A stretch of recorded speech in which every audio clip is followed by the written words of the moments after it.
Les doy la más cordial bienvenida a este canal de filosofía, teología y la visión franciscana del hombre y de la vida. Vamos a ver los retos de la Iglesia ante la nueva realidad.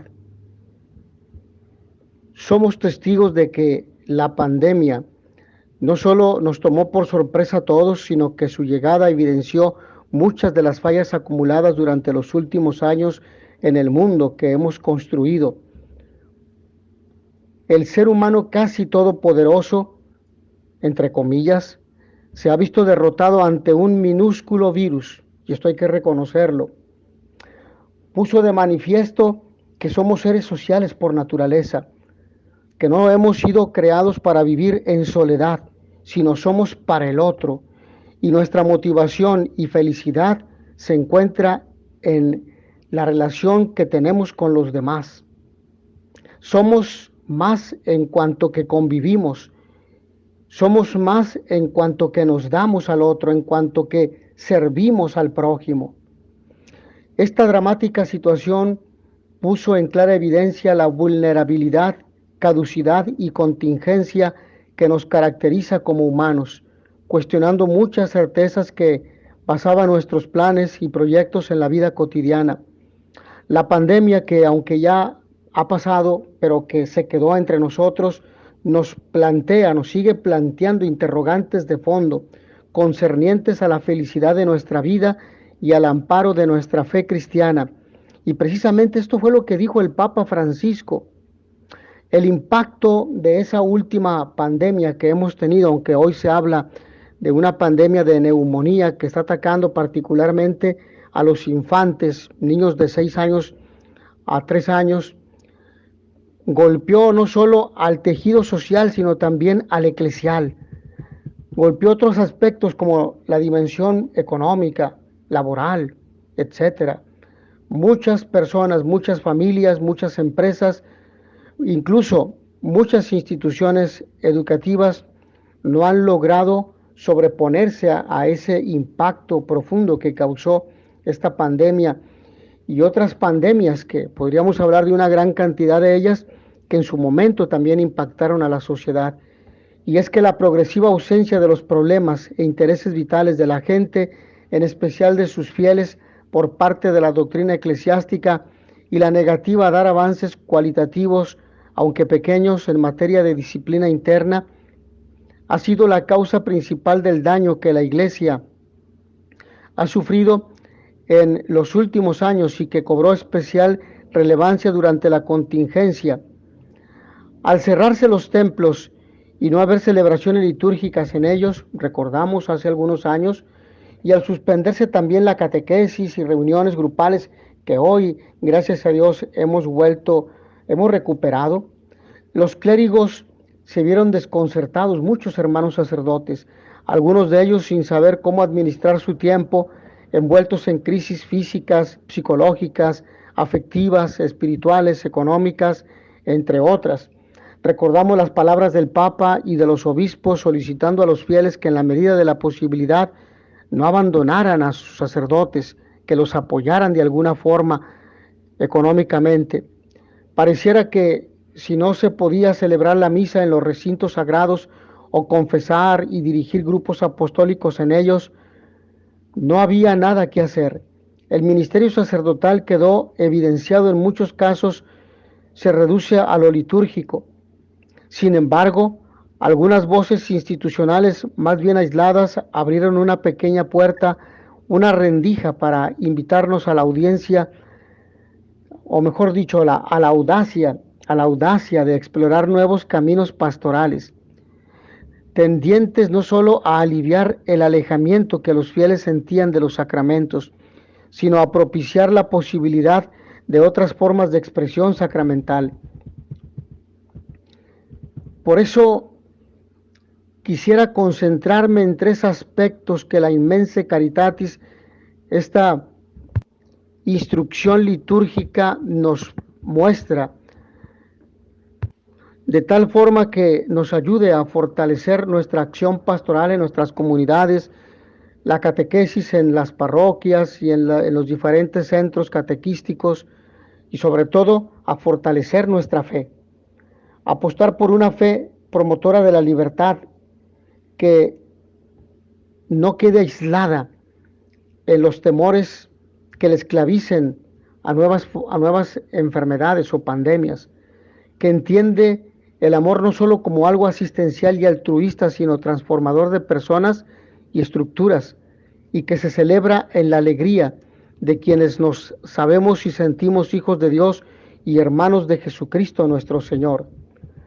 Por eso me permito realizar la siguiente reflexión de la fe, de tal forma que promueva la libertad. Y he de mencionar que a pesar de los aportes del Papa Francisco y de los muchos teólogos, la oportunidad inigualable que la Immense Caritatis, es decir, la inmensidad de la caridad, ya lo dije, es una instrucción litúrgica, tuvo durante la contingencia de adecuar algunos de sus postulados doctrinales no solo al cambio epocal que se estaba viviendo, sino a la vivencia dramática del confinamiento, del contacto diario con la muerte, a través de noticiarios o testimonios de personas cercanas, de las crisis económicas y social que devino no fue suficientemente aprovechada. Hoy nos ha dejado una enseñanza que podemos encontrarnos por estos medios virtuales que evidentemente no sustituyen el encuentro cara a cara, el encuentro personal. Y en primer lugar hemos de decir que la pandemia era la ocasión propicia para explotar al máximo la situación dolorosa de muchas personas enfermas o con familiares fallecidos, pero no para llevar el consuelo alienante de quien invita al disfrute de la otra vida después del gran sufrimiento en esta, sino para aprovechar la ocasión y recordar en medio de la gran tristeza que Jesús vive y que la persona muerta también vive, muere su cuerpo y vivirá en él eternamente, vivirá eternamente. El Evangelio tiene un gran poder psicológico que puede ayudar mucho en estas difíciles circunstancias y no siempre se utilizó durante la contingencia. Hoy se continúan celebrando las celebraciones eucarísticas y se transmiten incluso desde sus parroquias, desde sus capillas o en hospitales, etcétera, para llegar a muchas personas que por su enfermedad no pueden ponerse de pie y asistir a su templo, a su capilla, a su parroquia, pero pueden también celebrar, como bien lo dice Sacrosanctum Concilium, pueden celebrar su fe desde su hogar. Y en este caso, sobre todo cuando están impedidos por alguna situación de salud. Es cierto que hubo notables esfuerzos, tanto del Papa Francisco como de algunas conferencias episcopales, para proyectar un mensaje de consuelo y esperanza durante la contingencia. Hablamos de esto porque no sabemos si en un futuro se dispare nuevamente o aparezca una nueva pandemia. El Papa Bergoglio, no solo de manera permanente, sobre todo en las misas diarias desde Santa Marta, que eran videotransmitidas, sino en documentos como el libro La vida después de la pandemia, buscó consolar a través de sus mensajes, como siempre lo ha hecho con sus actitudes. Los obispos mexicanos se esforzaron de la misma manera, sobre todo con un texto muy consolador que decía, o que dice, en medio de la pandemia los obispos mexicanos abrazamos a nuestro pueblo en su dolor y lo alentamos en la esperanza. Solo si estamos unidos y haciéndonos cargo los unos de los otros, podremos superar los actuales desafíos globales y nacionales. He de mencionar, de añadir, que no solo los obispos mexicanos, sino los obispos en todo el mundo. Aquí, por ejemplo, podríamos ampliar un poco más la idea en el CELAM, por ejemplo, ¿sí? Empero, el distanciamiento provocado por la pandemia hizo que temas como el matrimonio igualitario, la comunión de los divorciados vueltos a casar, el celibato sacerdotal opcional y el acceso de las mujeres al sacerdocio urgidos de tratamiento se pospusieran. Hablamos que, bueno, pues esas reformas contrarias a la tradición de la Iglesia y al Evangelio definitivamente no encontraron un espacio, cosa que agradecemos. Empero el distanciamiento provocado por la pandemia hizo que que por ejemplo, otros aspectos que en cierto sentido durante mucho tiempo el interés de la inmensa Caritatis deberá centrarse en atender las heridas que dejó esta pandemia reciente del COVID-19, pero también lo es que estas temáticas tan sensibles y delicadas deben replantearse cuanto antes, tratando de abrir nuevos caminos para que nadie se confunda con lo que está conforme al Evangelio, conforme a lo que nos enseñó nuestro Señor Jesucristo. No podemos equivocar el camino, mis hermanos. Muchas de las personas que pertenecen a nuestros ambientes católicos se vieron duramente impactados por esas tendencias o ideologías contrarias a la naturaleza humana y a la fe. Asimismo, la fe que se reflexionará en el futuro de la inmensa Caritatis debe ser promotora de la libertad, una libertad basada en la verdad, una libertad basada en el Evangelio de nuestro Señor Jesucristo, nunca en su traición o en su descomposición. La caridad es un elemento importante y es un elemento transformador. La inmensa Caritatis no debe apostar por el asistencialismo como única propuesta de su pastoral social, pero tampoco debe desentenderse de él. Es necesario que ella retome esta idea en la que tanto ha insistido el Papa, ser un hospital de campaña. Tendremos todo claro, todo ordenado, pero el pueblo creyente y en búsqueda continuará a tener hambre y sed de Dios. También dice el Papa, he dicho algunas veces que la iglesia se parece a un hospital de campaña. Tanta gente herida que nos pide cercanía, que nos pide aquello que pedían a Jesús, cercanía y proximidad. Y con esta actitud de los escribas, de los doctores de la ley y fariseos, jamás daremos un testimonio de cercanía. Entendemos que muchos sacerdotes tenían miedo al contagio y por eso solamente se asignaron algunos presbíteros para que pudieran asistir a los enfermos en los hospitales o incluso en las casas, cuando no había, por ejemplo, algún equipo que les permitiera pues ayudar a sanar en su enfermedad y que tuvieron que estar así. Tuvieron que estar así sin equipo de médico. El llamado del Papa, lejos de ser una propuesta literaria o la invitación a una pastoral puesta en escena, contiene una profunda crítica y un llamado a todos los fieles. En vez de concentrarnos en el cumplimiento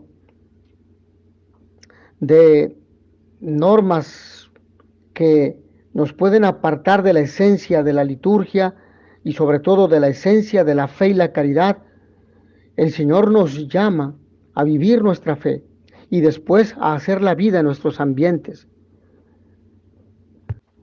Y por lo mismo fuimos testigos del gran testimonio que brindaron algunos sacerdotes, laicos, que asistían a personas en estado que habían perdido su salud, brindando un servicio pastoral, un servicio catequético, reconciliando en esos momentos de dificultad, evidentemente con todos los cuidados necesarios. Y es que el consuelo lo entiende como cercanía, no solo virtual, sino física y especialmente existencial, una cercanía que implica ponerse en los zapatos de la persona que sufre y no solo recordarle las leyes y normas eclesiásticas que rigen su vida. ¿No podríamos aprovechar este tiempo de consuelo para ser un poco misericordiosos con las personas que están sufriendo, que sufrieron, los enfermos, las personas que estaban contagiadas, los familiares, etcétera? Desde ese momento el Papa era consciente de la gran necesidad que tiene acercarse, la proximidad al otro, una actitud consoladora, más cercana a la gente que sufre. Y por lo tanto se requería un compromiso con el Señor en ese proceso de acompañamiento que evidentemente causaba temor. Junto a este necesario consuelo y acompañamiento, se necesitaba un serio cuestionamiento al sistema económico y político que regía el mundo antes de la pandemia. ¿No estaríamos entonces ante la oportunidad de replantearnos los clásicos dogmas neoliberales que están probando su fracaso, pero que dejaron una gran cantidad de pobreza en el mundo y particularmente en América Latina? Resulta curioso que uno de los puntales de esta doctrina, la no intervención del Estado en la economía o la no intervención, por ejemplo, de la Iglesia en asuntos de educación, de salud, se ha venido abajo por la contingencia y ahora hemos visto a mucha gente involucrada. La vivencia de la fe que promoverá la inmensa Caritatis en el futuro, así lo esperamos, apuntará a lo transformador sin descuidar la dimensión litúrgica. Estamos ante una verdadera caridad cristiana y no solo ante un movimiento altruista. La fe se celebra en el templo, pero la fe también se celebra en el mundo.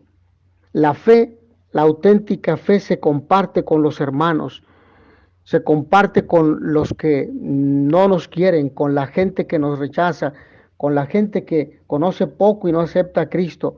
Allí se comparte, ahí se vive en esta actitud de solidaridad, de acompañamiento, de escucha, de diálogo.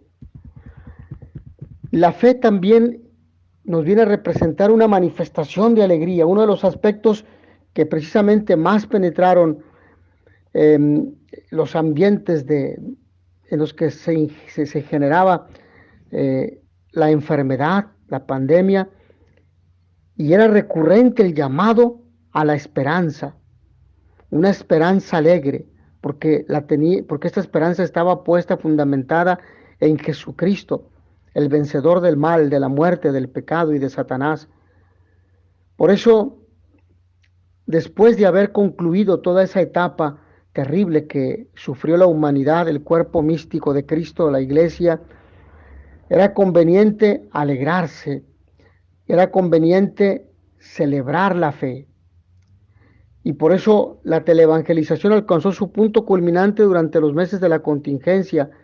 Afincados en sus hogares, los fieles no tenían otra posibilidad más que conectarse a sus dispositivos electrónicos para seguir a distancia los oficios al fin de cada tiempo litúrgico fuerte, por ejemplo, Adviento, Navidad, Cuaresma, Semana Santa, Pascua, las misas y otras reflexiones como retiros espirituales y pláticas catequéticas, catequesis, cursos de formación. El impacto fue demoledor en los ministros de culto, y es que al cerrarse los templos y no haber celebraciones litúrgicas en ellos, y al suspenderse también las catequesis y reuniones grupales, los sacerdotes se vieron desconcertados, algunos de ellos sin saber cómo administrar su tiempo, y como ya lo hemos dicho al inicio, envueltos en esa situación de crisis que de hecho no solamente a los sacerdotes, sino a muchas parejas, a muchos fieles. Hemos sido testigos porque los medios de comunicación nos han informado y porque hemos visto estadísticas en diversos artículos, por ejemplo, de situaciones de consumo exacerbado de alcohol, pornografía, droga, lo cual condujo a violencia intrafamiliar y otra serie de situaciones delictivas que pusieron en crisis a los hogares y a la sociedad. El aumento de divorcios, el aumento de la falta de empleo provocó distanciamientos y provocó entre las parejas y provocó también psicosis, tensiones tremendas que muchas familias, muchas personas no supieron manejar, y porque muchas veces no encontraron el apoyo dado que estábamos recluidos en nuestros hogares. Pero a una liturgia muy desconectada de la vida, el Papa llama a hacerla práctica, a hacerla vida, que sea vivida, que esta liturgia celebre la vida. Por eso el Papa llama a que Tengamos cuidado con celebraciones que no tienen el requisito previo de la reflexión y la vivencia de la vida, que están desconectadas de la realidad y que en muchos casos se han convertido en meros eventos sociales. De esta liturgia también hay que decirlo, brota el sustento de muchos presbíteros, ¿sí? Por lo que junto con la crisis religiosa sobrevino una gran carencia económica al no haber ingresos en parroquias e instituciones eclesiásticas. Por eso era necesario recordar que nuestra fe y nuestra esperanza está puesta en Dios, en Jesucristo, el buen pastor, que había que seguir todos los protocolos para que de esa manera, respetando esa serie de formas sanitarias que evitaran el contagio, los fieles volvieran al templo, porque los fieles deseaban volver, querían comulgar eucarísticamente. Era importante revitalizar la vida parroquial, era revitalizar los ministerios laicales y experimentar la alegría de la convivencia, la alegría del evangelio, la alegría de la comunión. ¿Qué futuro le depara a la Inmensa Caritatis en este tiempo de pospandemia? Casi estamos a un año de que concluimos la parte final todavía de esa terrible pandemia que azotó a la humanidad. Será preciso no regresar a las prácticas que la colocaron en esta crisis y darle menos atención a la norma y más al seguimiento de Jesús de Nazaret.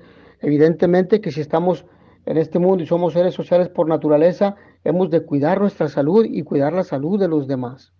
De igual forma, urge explorar nuevos horizontes doctrinales, caritativos, pero respetando siempre la sana doctrina, viendo la forma de practicar la caridad cristiana, haciendo vida la dimensión litúrgica, teniendo nuevas perspectivas pastorales, pero en definitiva que nunca se alejen del Evangelio.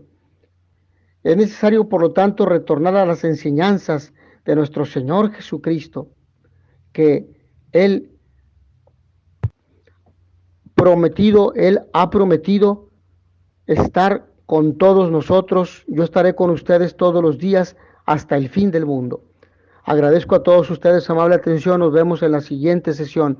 In notitia veritatis proficere, pax et bonum.